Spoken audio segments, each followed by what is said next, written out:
All right, what's going on, y'all? Sean of Back to Basics Fitness with Sean here. Hopefully, you guys are doing well today.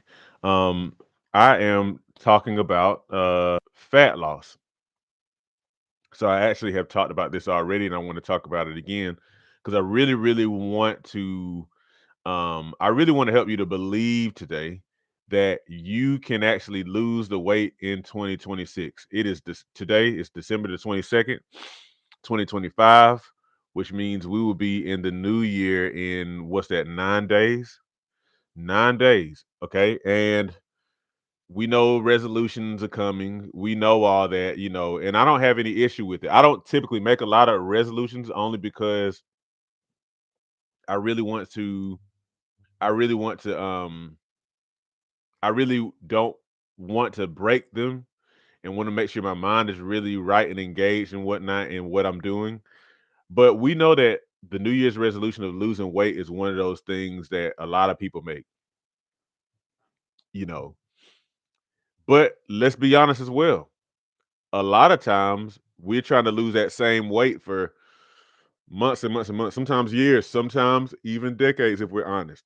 So, my desire in this season, as we await the new year, is to help you to really lose the weight. And even more importantly than that, I want to help you to achieve the health benefit that comes from a lifestyle that results in healthy fat loss. Okay. Because health is always the ultimate goal, and weight loss is a secondary desirable side effect. Okay. So we're going to talk about this. If you have questions, put them in the chat, and I love to talk. Spend a few minutes at the end of this talking about or answering your questions. Okay.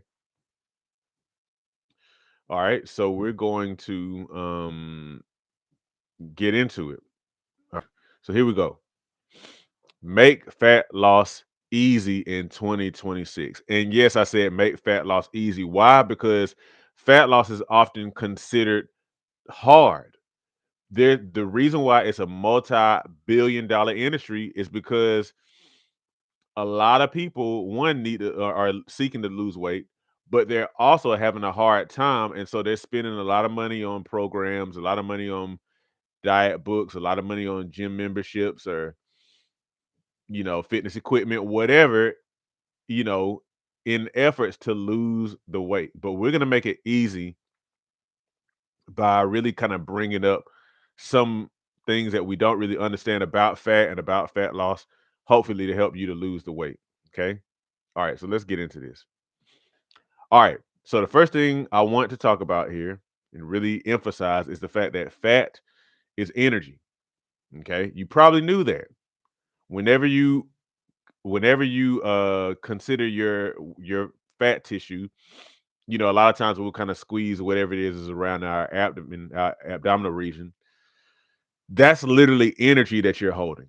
Fat is your body's storage mechanism for energy. So what happens is when you eat food, especially if it's food that's high in carbohydrate, if you don't have a need for it, like if the way that you're using energy is such that you don't require all of the energy that you consumed, then what happens is it's stored up. So it's typically stored in your muscles as glycogen, and then it's stored in your fat cells. Your fat cells, they're converted into fatty acids and then taken in by your fat cells. Okay, for the purpose of using at a later time. It's like, okay, we got a little extra. It's like a savings account or a stockpile or something like that, like a bunker, so to speak, where somebody is kind of stockpiling stuff. We're gonna hold this for a later time. Okay, cool. I also like to call it like potential energy. If you've ever been in physics or physical science or whatever, you probably remember talking about physics. Specifically the physics topic of potential energy, which is energy that has the potential to do work. Okay, work being just doing stuff, if that makes sense. All right. Now, when the body has need of extra energy, typically what happens is your body will look and see what's immediately available first, like whatever was stored, recently consumed or stored in the muscles or whatever the organ it is that needs the energy, the glucose. When your body needs fat, typically what happens is it's not getting the energy from another source, like immediately available, maybe in the bloodstream or maybe in the muscles. And so then it will go to your fat stores and it'll get this energy. It'll oxidize those fatty acids so that it can convert that energy into something that is now usable to do work, whatever that work is. It could be as simple as you taking a walk somewhere, or it could just be your body needs more energy for its regular processes like breathing, heartbeat, you know, thinking, cell division, whatever. Okay. All right, so let's keep on going with this. Now, the next thing I want to emphasize is this. If you are having an issue with losing fat, the reason that you're not losing it is because you are in a perpetual state of fat gain. You are in fat gain mode. It's almost like, you're stuck in fat gain mode. You're not really stuck. I'm just saying that, but it's like you're in fat gain mode. Okay. So let's get into that.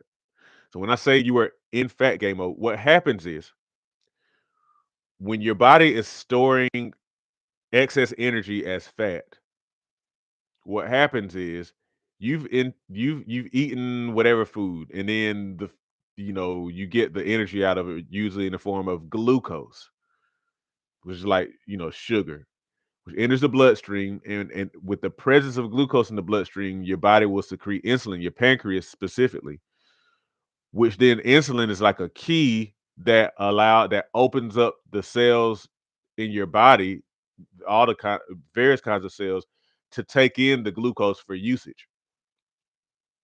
The thing about insulin is that that's also what allows uh, your fat cells to receive energy as well.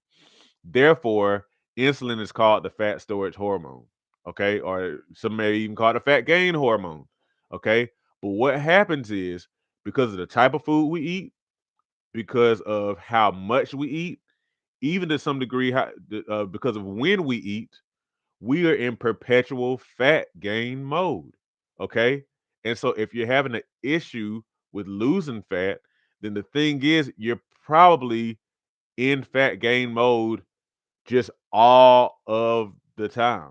Okay. So, what kind of, when I say what you eat, when you eat, how often you eat, if you just check it out. This is what I mean. So, for example, in our society, we eat a ton of what you call processed, or really better called ultra processed food, which is food that is very much taken from its natural state into another state. Usually, it's for the purpose of making it more desirable, or increasing the shelf life or something like that. But you take it from a natural state to a less natural state. A lot of times that involves a lot of sugar. It involves a lot of it takes the fiber away and different stuff like that.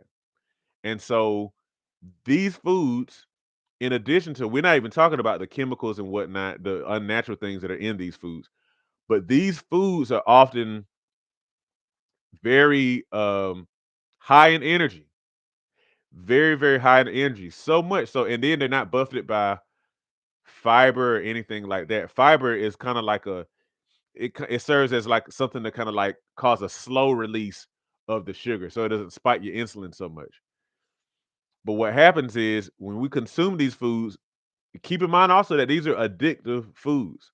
We consume these foods and we keep on consuming these foods. We consume them multiple times a day. We snacks, regular meals, all this kind of stuff.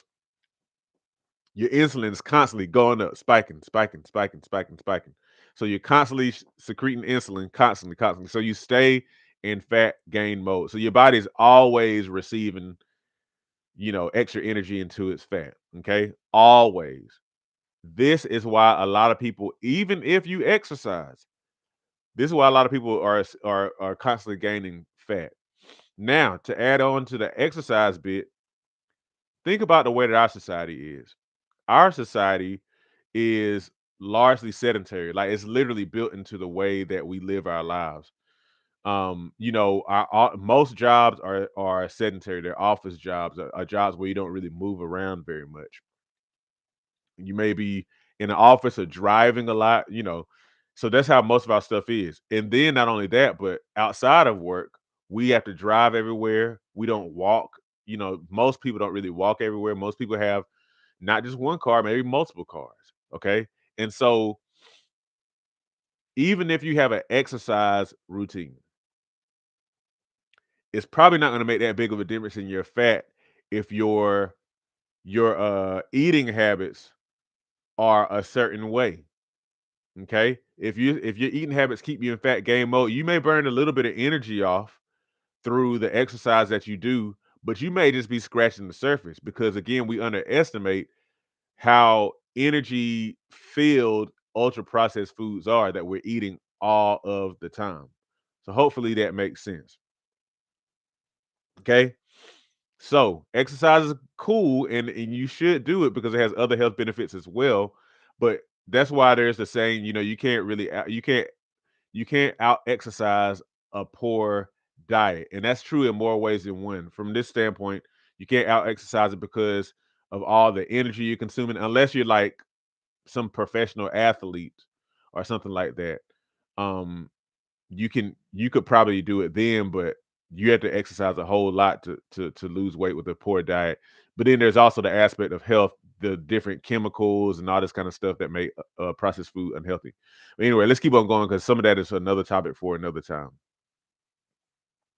And remember, as we continue to go into this, if you have any questions, put them in the chat. Okay, so I do see a question. So thank you, Felicity Lucas.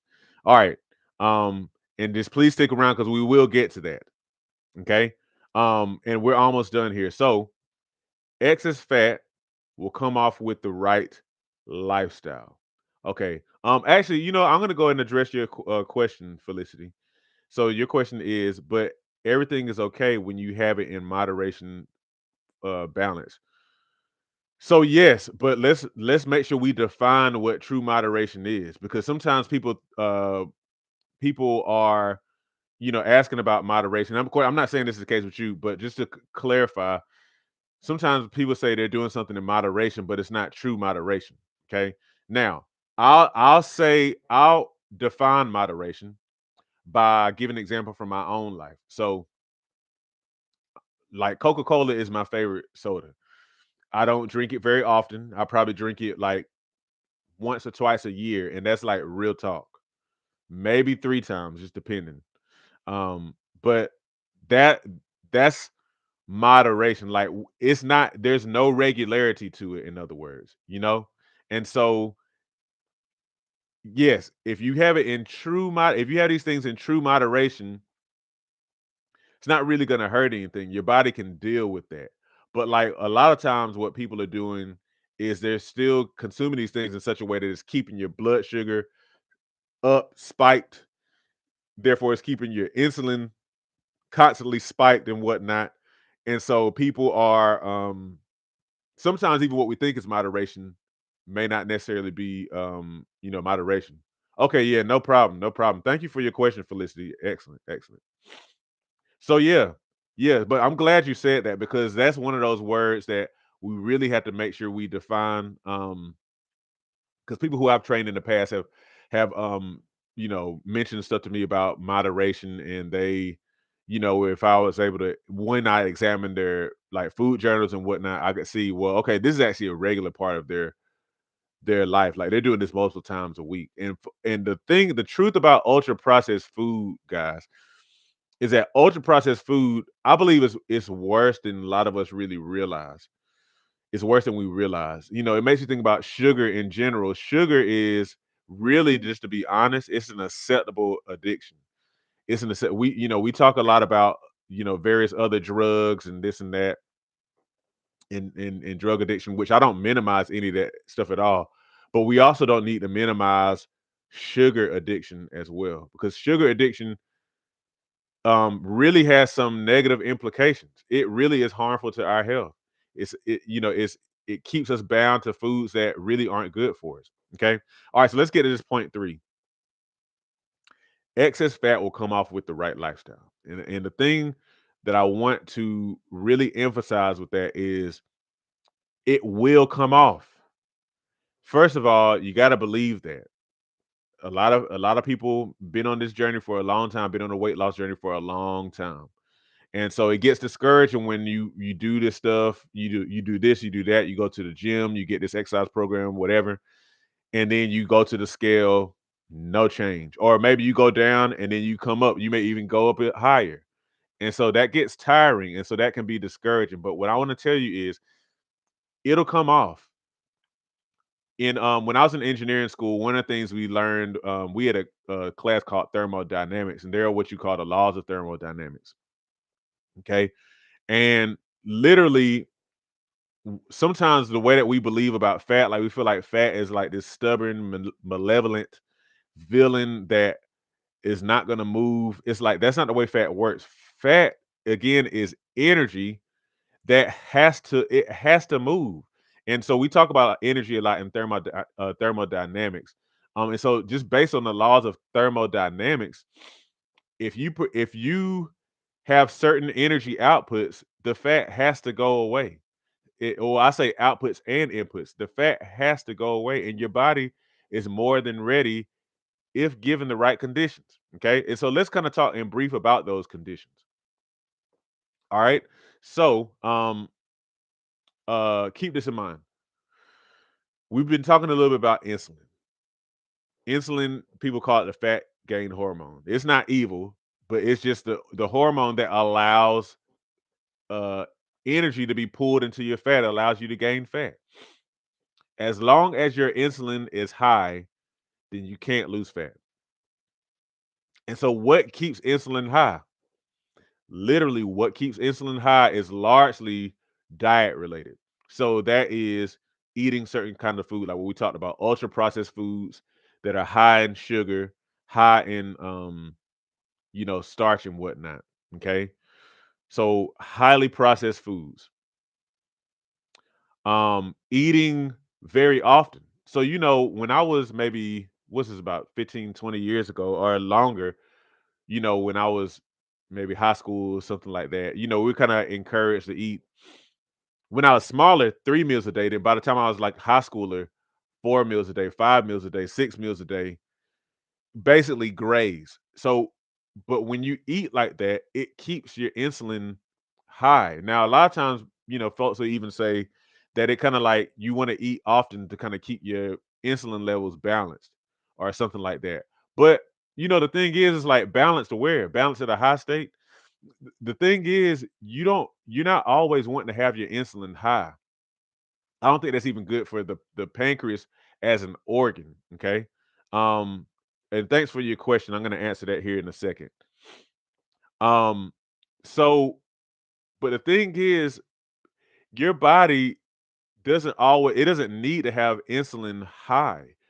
you know, Again, as long as it's high, then you're going to keep on gaining fat, and then you can run the risk of developing what's called insulin resistance, where your body starts to not really react to its own insulin as well, which leads to pre-diabetes, diabetes, and stuff like that. Which that can be problematic. Okay, because you start having glucose, sugar in your blood, and sugar in your blood for a prolonged period of time is actually harmful. Okay. So, and let me pause and go ahead and answer this question. R. Aramon, I hope I'm pronouncing that correctly. He or she asks, I'm sorry, can I lose fat and eat sugary products at the same time? So, I mean, I would say, sure you can. Sure you can. And I think this kind of goes back to Felicity's question, to be honest, because as long as you're not eating that, like, again, like with me, with me liking Coca Cola, Christmas is approaching. I'll probably have a Coca-Cola. I'll probably have one. I'll probably have some cake. Well, I won't even say probably. I will, have cake and different things like that. But the thing is, it's holiday season. After we get outside of holiday season, I'm not going to be doing that stuff multiple days in a row. Okay. And even outside of holiday season, a lot of times on the weekend, maybe Friday, Saturday, I enjoy some ice cream or something like that. But I'm not eating it through the week.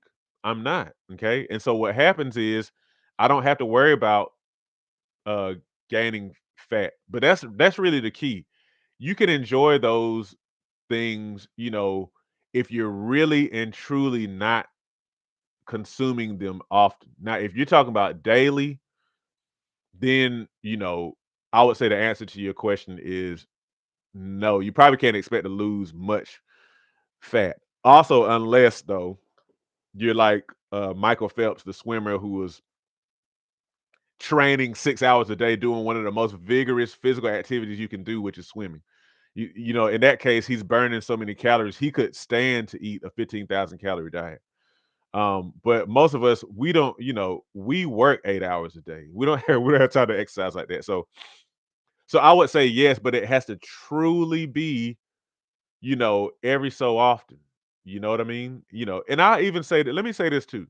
So I drink coffee in the morning and I do put a little bit of sugar in there. It's like literally I get I get like a I guess it's a teaspoon and I shake it and then I put it in there. So it's not much, but it's enough just to kind of give a little bit of taste. But that doesn't really affect my fat, so to speak. Um, because I only had that one thing of coffee, and I'm making my goal to not overdo it and to stay at that amount. Okay.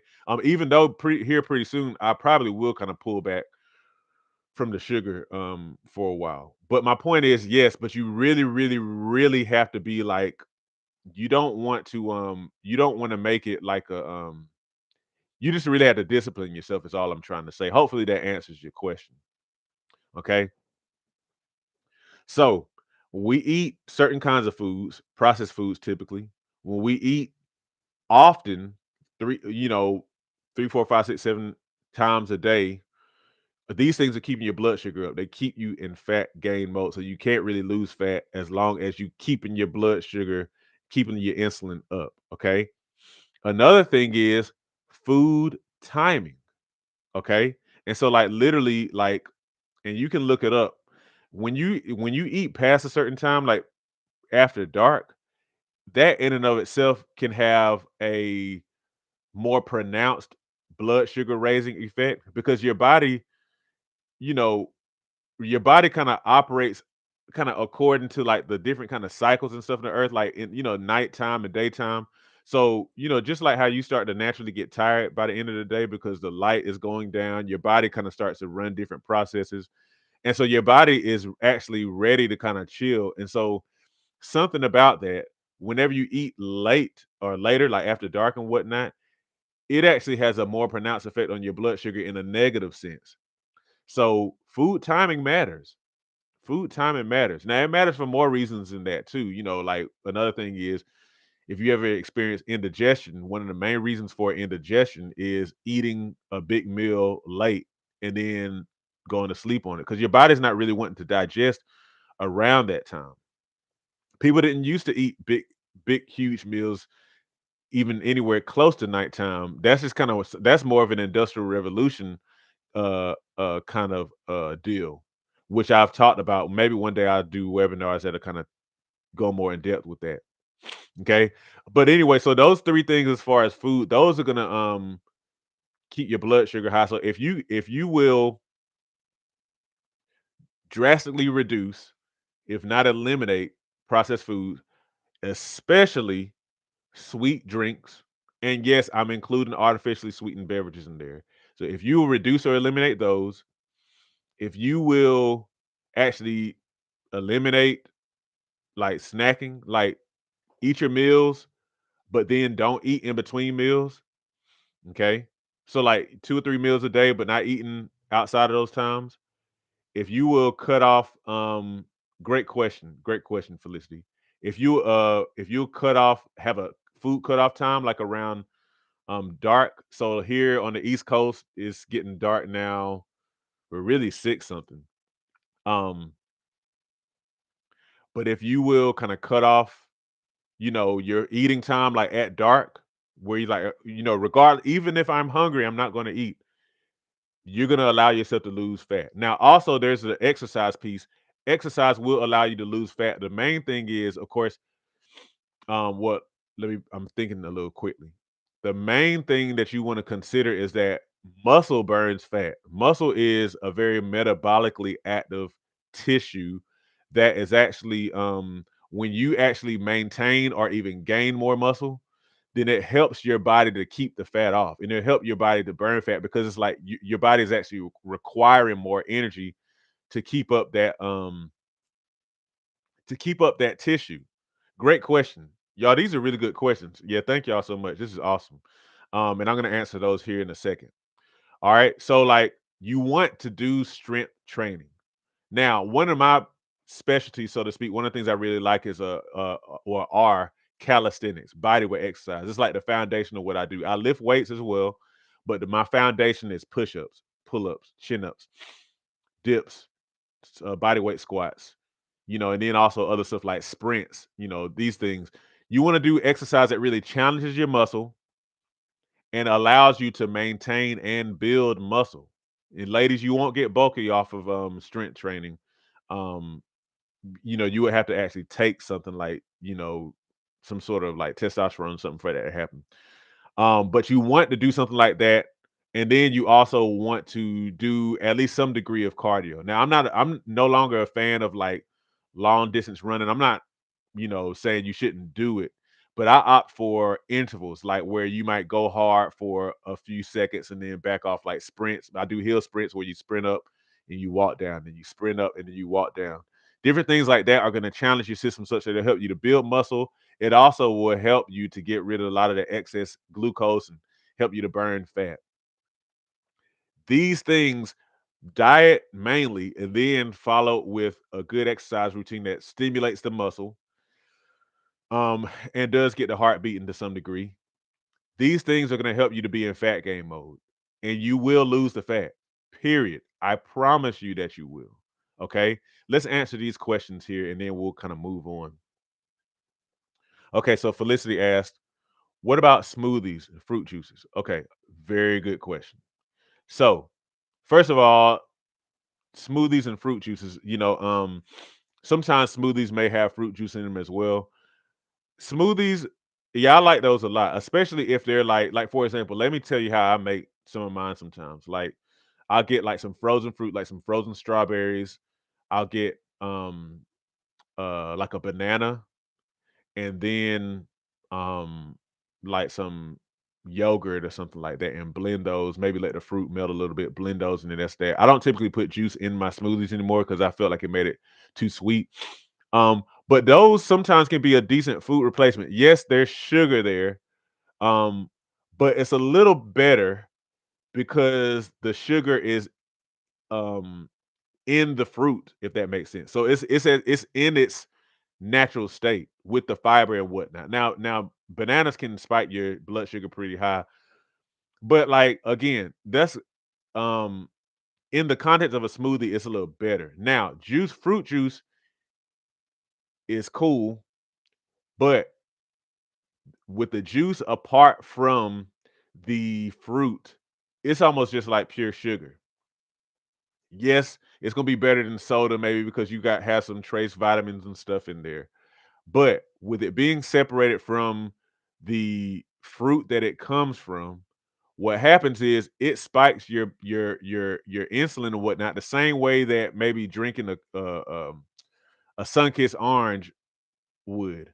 Okay, and that's something that a lot of people have a lot of issue with, like really understanding. So, like, I like juice, but I very rarely drink it, and I actually do smoothies relatively often. But I don't consider those quite the same because, because again, those is like whole fruit, and I don't use juice in my smoothies. But you got to be careful with those. Yes, they're more natural, but they're separated, so they're somewhat processed. So you got to be careful with those. Even if they're natural, they still are like pure sugar in that form. So you got to be careful with those. All right, next question. How do I combine a plan for working nighttime and eating at nighttime? So that's a good question. Whenever you work at night, you have a very unique situation. Because just based on the way that we are as humans, it is better to eat, when it's still light. However, if you're working nights, then your stuff is different. So this is just what I would say, just based on the things I've learned and whatnot. And so I'm assuming that you're probably sleeping for part of the day.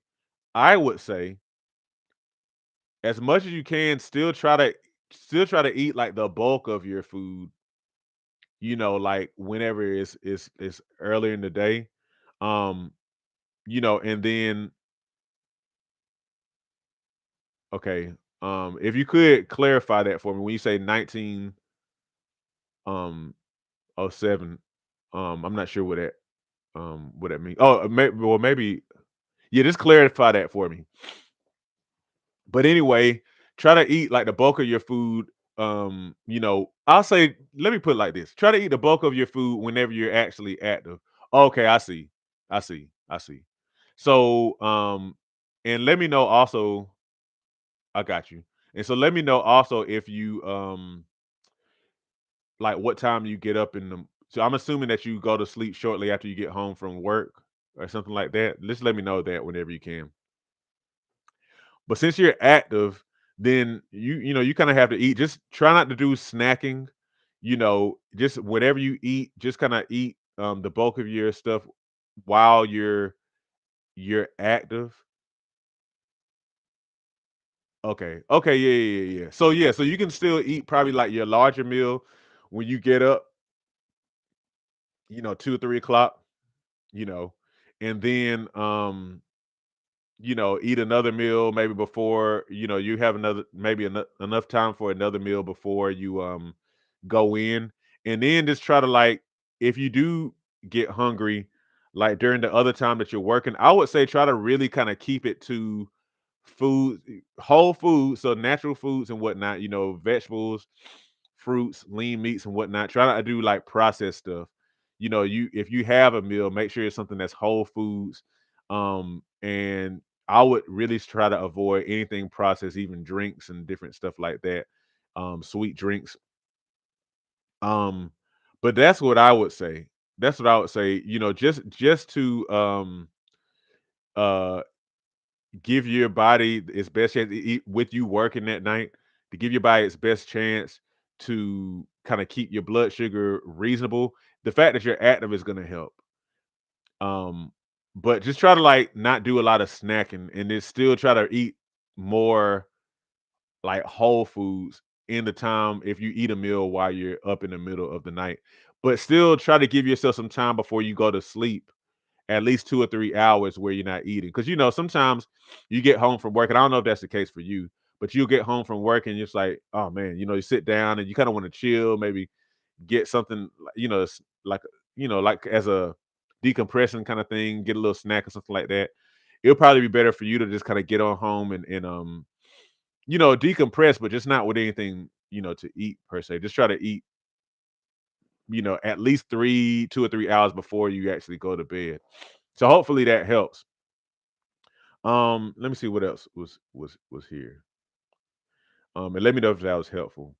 I heard 12-12 intermittent fasting is good. Yeah, yeah, yeah. I'm definitely one who is a proponent of fasting. I sometimes do intermittent fasting. And then like fasting in the sense of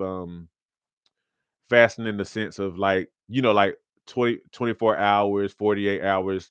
And here pretty soon, I believe I'm going to do a 72-hour fast, because fasting in general, that's a great way for you to even kind of balance and regulate your sugar. It'll cause you to lose weight as well. But the main reason I like fasting is because it helps to break cravings. It breaks cravings, which in and of itself is going to help you to have long-term fat loss. And it also, what's the other thing? It also helps to kind of balance like your if you have any insulin resistance, of course you need to check with your doctor if you don't fast already, but it'll help to kind of balance like the way your body processes sugar. So it's really good. Okay, and I see Felicity suggested making a little snack box in advance is great too, so you know what you're snacking. Yeah, yes. Yes. So when I had my office job, I I had to do that because I literally had in my little cubicle aisle, there was a guy in the cube across from mine. He would literally always have like a crate full of candies. And it was always right in a place where I could see it. Like if I turned from my cube, it was right within eyeshot. And so it would always have all the different kind of like little candies that I would enjoy. And somebody was always bringing in donuts or something like that too. So like, and then we had snack machines, all kind of snacks. So yeah, that's a good idea. That's a good idea. Like I say, like if you must snack, like if you're not able to sit down or whatever, and just kind of eat like a meal, it is tough. Felicity, it is tough. It's definitely tough. So if you're not able to really sit down for a meal, then healthy snacks, vegetables, fruits, nuts, different things like that. All right, let's see. I'm trying to stick around 2,500 uh kilocalories per day. If I eat majority of my kilocalories as soon as I wake up, I will feel hungry majority of the night. So like I say, the thing is, it's like I say, I think you have time for two decent sized meals before you go in. I would say, and I get it. If you eat a meal, um, you're actively working too. So like if you eat a meal, then you just have to just try to make sure it's whole. It's whole food. That's really the main thing. And I would say try not to really snack outside of that. Okay. Um, and I'll say this too, and that's something else I'll probably talk about. Sure, sure, yeah, chicken and rice is fine. Chicken and rice I think is fine. And if you can try to add in like some sort of vegetable, some broccoli or yeah, some greens of some kind. But yeah, yeah, yeah, sure. I think that'll be fine. Just drink water with it, you know, that type of deal. Um, what was I about to say? There was something I was about to say. But yeah, these are good. I really appreciate y'all's feedback because it helps me to see, what your questions are, and also it gives me ideas of other things to talk about. And what I was going to mention before I get ready to close this out is calories. I'm glad you mentioned calories because calorie counting is something that it definitely works, but it's something that I actually don't do. Um, because if you eat a certain way, you don't really have to count calories. That said, if that's what you choose to do, perfectly fine. Because a lot of people do that and they get good results as far as like, especially if they're seeking to lose weight or maintain or whatnot. It just for me, I'm not really like I don't really want to like do the counting throughout the day. So I just kind of opt out of it. But people do it and they get good results or whatever. One day I'm going to talk about that, I think, more in depth. Okay. Good questions, y'all. Good questions. Let's go ahead and close this out. All right, so yeah, I did want to talk about this. Along these lines, I'm actually launching a 30-day jumpstart fat loss challenge specifically for beginners who are seeking to, as you head into the new year, you're like, okay, I'm gonna make a resolution to do this for real this time. I want to give you what I've learned with my years as a certified personal trainer, with my own like personal fitness journey experience. I'm gonna give you what I learned in the inside of a 30-day challenge. So it includes eating strategies to put your body in fat loss mode. So like not a diet plan because I'm not a RD, a registered dietitian, but strategies to essentially take how you're eating now and essentially mold it in such a way that you can begin to lose fat the healthy way. It also includes workouts, video workouts that I've created. And these start at the beginner level, but video workouts that are calisthenics based, body weight exercises. Okay. And these are like 10 to 15 minutes. So they don't take very long and they can be done at home, in the gym, at the park, wherever they don't require equipment. And then finally, there's a pre-made cardio schedule for beginners, kind of giving you guidelines on when to, you know, how much cardio and when to do it and whatnot. So that's what this challenge includes. Now, I originally thought I was going to launch this the 28th, but I was able to kind of put some more things together, and so it's literally available now. And so if you're interested, that QR code will take you directly to it. Um, but it's only 49 as long as it's purchased in 2025. You know, and the reason why I'm doing that before the price goes up is because when you are on your journey, it's better to go ahead and start now. And I want to encourage you. Get started now. It's December the 22nd. And I'm not saying that you can't enjoy stuff on Christmas or even on New Year's or whatever. But go ahead and get started. If you're really serious about this thing, you want to go ahead and get started on your journey now. Plus, I mean, it's like there's no better time than the present to pursue something that's going to make you healthy. And keep in mind, anytime I talk about fat loss, I know that's like what we desire, and that's a great thing to desire. But I'm always talking about it from the standpoint of so that we can be healthy. Because what I want more than anybody, more than anything, rather, is for you to be able to accomplish your health goals, to actually be able to live in a healthier body so that you can go on and move on with your life. Because, I don't think any of us really want to always be trying to like accomplish the same thing again and again and again, only to never reach it. Okay. So that's my whole premise.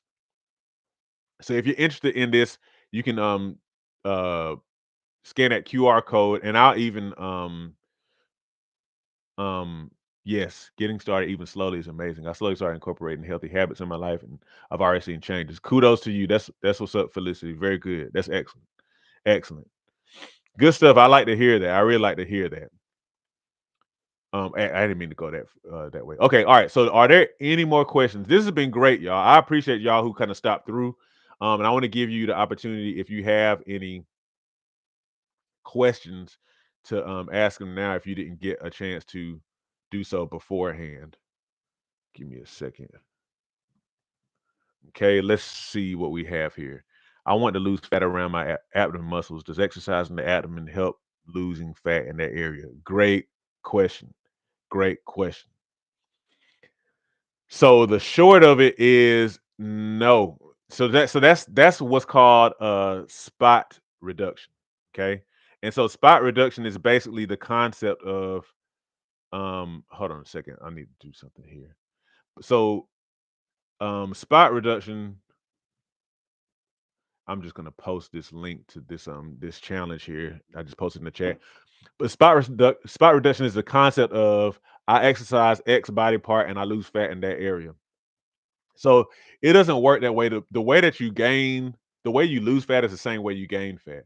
So like typically we're gonna start losing fat like we're gonna start gaining fat at our midsection.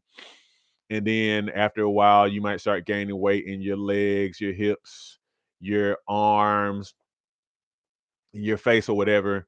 Um, but this is gonna happen like uh it's genetically also determined. Okay. And so, but the question is if you can't spot reduce fat, then how do you lose it in that area? The main thing is you just have to get on the journey. You have to get on the journey and start losing the fat because what's like with me, for example.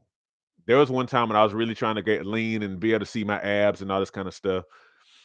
And I lost 15, 20 pounds or something like that. And I got about 10% body fat, but I still had a little bit kind of around that area where I couldn't quite see my abs the way I wanted to. But it was around the last to leave in that particular area. That's not what a lot of people want to hear, but it's true. But what it will require is you to, like I say, you want to do a decent amount of cardio. You want to really do strength training. And more important than anything is eating a certain way. If you eat in such a way that you keep your insulin levels low, then that is going to help you to lose the fat. It's a gnat around here. That's going to help you lose the fat more than anything. It'll come off. You just have to kind of like, especially maintain those dietary habits, couple that with strength training and couple that with some level of cardio. And then the fat, even around your abdomen, will come off. Now, what abdominal exercises will do is they'll tighten the muscles around there. Okay, and so like it'll help if your muscles lack tone right now. Then doing those exercises may kind of like lessen the appearance of a belly. Like if they're not toned and you exercise, you begin to kind of pull them in. Doing stuff like planks. Those will help to kind of pull the whole wall in a bit, so that could kind of help decrease some of the appearance. But when it comes to the fat, diet is primary, and it may take a little while depending on how much you have to lose, but it will come off. And I'll say this too: you may have to like along the way, you may have to tweak some things a bit. So you may be losing fat, then to kind of plateau a little bit, and then yeah. Okay, all right. So good. Losing fat means losing weight. So not so much not much muscle gain. But is there a way I can build muscle and lose fat at the same time? Great question. These are really, really good questions. All right. So yes. So first of all, I'm glad you said what you started off with. I say that for a very specific, I always say losing fat for a very specific reason. Right. That is what body recomposition is. Exactly. So I always say losing fat because I always try to be very specific about what we're trying to lose. That's why I'm not a big fan of weighing um constantly, using a weight scale every day or multiple times a day. Because what happens is all that is it's a picture of however much weight is comprising your body. It's not just body fat. It's body fat, it's lean body mass, it's the food that you ate. It's the food that you haven't gotten out of your system yet. It's even water vapor, you know, from breathing and stuff like that. So it's so many different things. So that's why I always encourage people, if you're gonna weigh yourself, you want to weigh yourself like maybe once a week or so, you know. But is there a way I can build muscle and lose fat at the same time? So from what I've learned, yes, but that's going to be more pronounced, especially in those who are kind of newer to this whole health and fitness thing, where you can kind of do them at the same time. So like what I mean is, so like for example, I think people who have been exercising for a long time, typically because a muscle requires some level of energy to build protein and like some level of energy. If you're kind of going in the reverse and losing weight, then you may not necessarily gain as much muscle. But like when people are first getting into lifting weights and whatnot, apparently it's a little easier to kind of do like a gain muscle and lose fat at the same time kind of deal.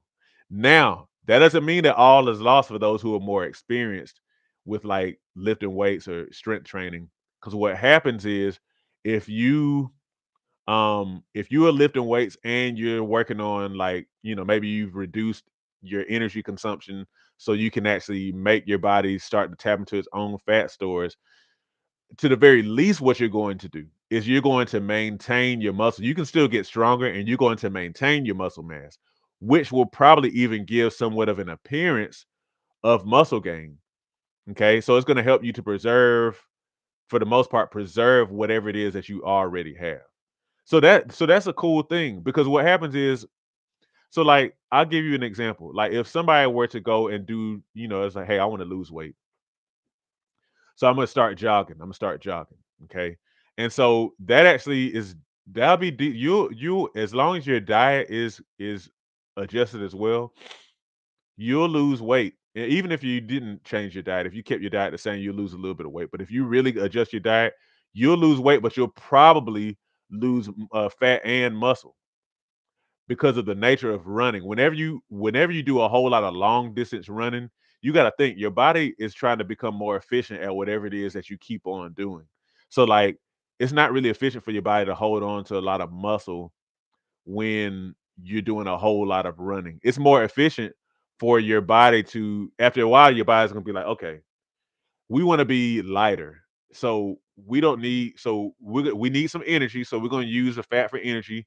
And then we're also going to get rid of some of this muscle because we don't need all this muscle. It's kind of like it's unnecessary weight. And yes, exactly.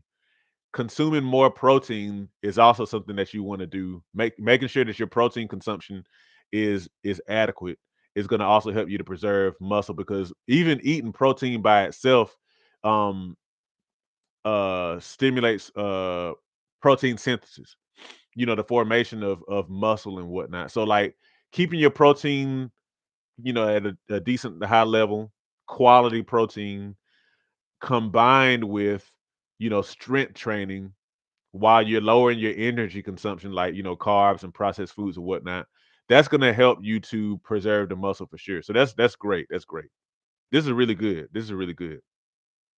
So hopefully that answers the question about building muscle and losing fat at the same time. Either way, you want to be strength training. You really want to make sure you're strength training, and like Felicity said, um keeping your muscle keeping your protein high. Can I eat food without can I eat food without increasing insulin? Well, so here's the deal. It's when we eat a whole lot of, like, very, very high um carbohydrate foods that we tend to really spike our insulin. But I'll say even have to be careful with that because it makes it like carbs are evil. They're not. Um, but your insulin is going to go up pretty much anytime you eat. It's just that it really goes up whenever you eat very sugary foods and very processed foods. I'm not saying that you necessarily need to avoid natural foods that are high in sugar, like bananas. You may need to be a little careful with these, but like bananas, potatoes, certain other fruits and whatnot. Uh, so your insulin is going to go up. The main thing though is don't be scared of the insulin going up per se. It's like you want to make sure you eat like a complete meal of whole food. So like even for example, with potatoes, if you can actually eat the skin as well, that's something that will help. Um, but then also like eliminating the snacking, because what happens is, again, when we eat a meal, then we snack, then we meal, then snack, then meal, then snack. It's like literally we're kind of keeping our levels high. But if your body kind of goes up, if your insulin goes up every now and then, and is able to kind of come to some lower baseline, then you're cool. And so you give yourself the opportunity to do that when you're not, snacking between meals and eating all these extra meals and stuff like that. So insulin is going to go up even when you don't eat a diet that's very high in carbohydrates. Now, then now enters was it keto and paleo and stuff like that. One of the highlights of those type of ways of eating are that they tend to be very, very low in carbohydrate, very low. And so people eat a big bulky amount of food and be satisfied, and their insulin levels are not going to like really really get up there because of the nature of the food they're eating. Insulin has to come out to some degree, and that's not a bad thing. But the main thing is it just has to be able to get back down.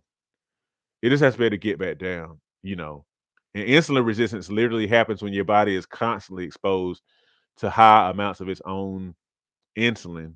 And then from there, then your body kind of starts to have a higher issue. It has a problem with responding to its own insulin. That's when we really start to get into issues, when the insulin can't really come down or it's not allowed to come down. Hopefully that answers the question. This is good. This is good. This is really, really good. All right, so maybe time for one more question, if any. Like I said, this has been really good.